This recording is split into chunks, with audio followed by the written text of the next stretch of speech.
The moment I saw my own shadow turn a corner before I did, I realized the empty stairwell wasn't empty. It was just waiting for me to catch up. You get used to the grind. 3 a.m. coffee run, 14 floors down. The busted elevator is routine in this old Brooklyn apartment. But tonight, the air was wrong. It didn't feel stale. It felt thick, like the silence wasn't the absence of sound, but the presence of something quiet pressuring the space. On the 4th floor, I stopped to check a text. My feet were planted solid, but then clearly, distinctly, I heard a soft metallic chime, the exact sound of my keys hitting the concrete, followed by the faint creak of a step. It came from right behind my heels. When I spun, nothing. The keys were safe in my pocket. It was the sound of an action that hadn't happened being played back for me. My heart was now a frantic drum. I tried to trick it. I took 4 fast steps up, then a sudden halt. Behind me, the sound was a perfect hostile mirror. 4 perfectly matched steps, then immediate silence. I stomped once, hard. A second later, the exact same heavy stomp came from the darkness below. It was playing with me. It knew my pace. It knew my fear. Around the 9th floor, I saw myself in the scratched fire safety mirror. I quickly adjusted my jacket collar, but the reflection was wrong. The mirrored Alex adjusted the collar a full second after I did.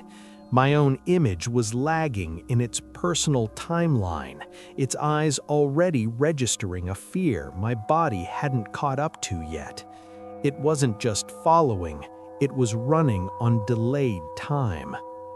The noise stopped. The mimicking was over. Now there was just the closeness. I felt a focused, heavy stare boring into the back of my skull. It felt physical, like an oppressive weight, even though the stairs remained empty. I knew that if I looked back, the thing observing me would finally gain the focus it needed to fully manifest. I hugged the wall, trying to shrink from the space behind me. I reached the 12th floor, desperate. Then it came. Not a whisper, but a hollow, desperate plea. "Don't open the door." The voice was mine, my exact tone, but choked with panic and regret I hadn't yet earned. It wasn't behind me. It was coming from the air vent on the landing above me, near my own apartment floor. It was my future self, shattered, trying to warn me about an action I was about to take.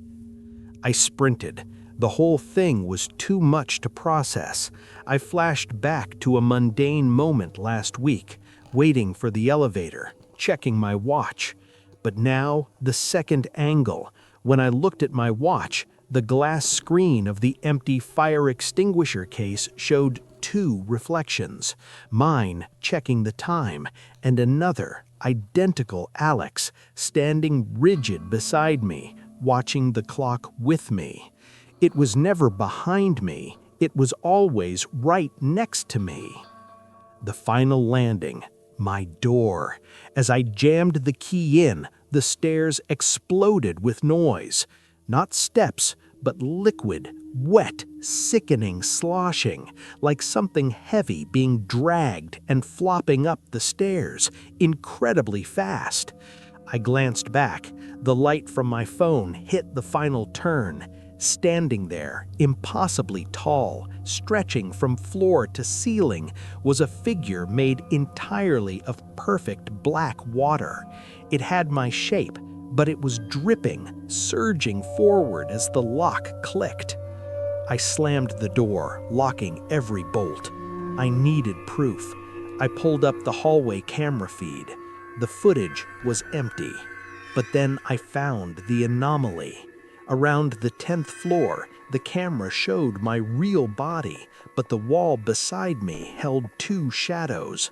One moved with me, the other lagged, twisted, and then inexorably climbed into a wall vent towards the upper floors. It wasn't a monster, it was my temporal echo, my shadow that decided to take a different, faster route.